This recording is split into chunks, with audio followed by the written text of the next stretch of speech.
নমস্কাৰ মৰমনীসকল, যিহেতু তোমালোকৰ 16 তাৰিখে ইংৰাজী পৰীক্ষা আছে মেট্ৰিক পৰীক্ষাৰ, সেইবাবে তোমালোকে স্ক্ৰীনত দেখা পাইছা যে লেফ্ট ছাইড আৰু ৰাইট ছাইড লিখিছোঁ, মানে লেফ্টত এল লিখিছোঁ আৰু ৰাইট ছাইডে আৰ লিখিছোঁ। এই দুখন পেপাৰ হৈছে মেট্ৰিক পৰীক্ষা আৰু হায়াৰ ছেকেণ্ডেৰী পৰীক্ষাৰ অসমীয়া পৰীক্ষা প্ৰশ্নকাকতখন আৰু মেট্ৰিকৰ প্ৰশ্নকাকতখন অসমীয়াৰ।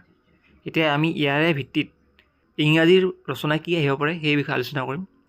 তোমালোকে নিশ্চয় প্ৰিয় সাহিত্যিকখন তোমালোকে লিখিছা। ঠিক তেনেদৰে ইয়াতে হায়াৰ ছেকেণ্ডেৰীত আহিছে তোমালোকৰ মানৱী শিল্পী জুবিন গাৰ্গৰ বিষয়ে আহিছে। চ' সেইবাবে তোমালোকে মেইন পইণ্টটো হৈছে জুবিন গাৰ্গৰ বিষয়ে এখন ৰচনা চোৱাটো তোমালোকৰ প্ৰয়োজন। ছেকেণ্ড, ছ'চিয়েল মিডিয়া এবাৰ চোৱাৰ বহুত প্ৰয়োজন, কাৰণ হায়াৰ ছেকেণ্ডেৰী পৰীক্ষাত ছ'চিয়েল মিডিয়াৰ ওপৰত আহিছে। থাৰ্ড, এডুকেশ্যনেল ট্ৰিপ বা শিক্ষামূলক ভ্ৰমণ, সেই বিষয়ে তোমালোকে চাব পৰা, মানে ভ্ৰমণৰ পৰা আহিব পাৰে, ট্ৰেভেলৰ পৰা আহিব পাৰে যিকোনো। ঠিক আছে, কাজিৰঙা ট্ৰেভেল হওক বা ট্ৰেইন ট্ৰেভেল, বাছ ট্ৰেভেল, ঠিক আছে, এনেকুৱা ধৰণৰ ট্ৰিপৰ ওপৰত তোমালোকৰ ৰচনা আহিব পাৰে, ট্ৰেভেলৰ ওপৰত।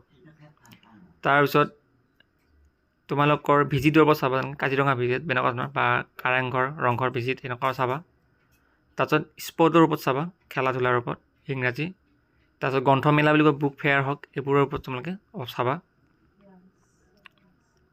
আৰু যদি মই তোমালোকক কওঁ তেনেহ'লে তোমালোকে যোনবোৰ পঢ়ি আহিছা সৰুৰ পৰা ক্লাছ 8ত বা 9ত, নিউজ পেপাৰ, তাৰপিছত লাইব্ৰেৰী, স্কুল লাইব্ৰেৰী, মেগাজিন, তাৰপিছত যোনবোৰ মানে সদায় পঢ়ি থকা, পৰীক্ষাত আহি থাকে, এনেকুৱা ফ্লাড, ঠিক আছে, এনেকুৱা ধৰণৰ কিছুমান তোমালোকে সৰু সৰু যিখিনি মনত থকাকৈ সেইখিনি চাই থবা, বা ছায়েন্স ইন এভৰিডে লাইফ, এইবোৰ অলপ ৰচনা তোমালোকে মনত কৰি থৈ দিবা বা মুখস্থ কৰি থৈ দিবা।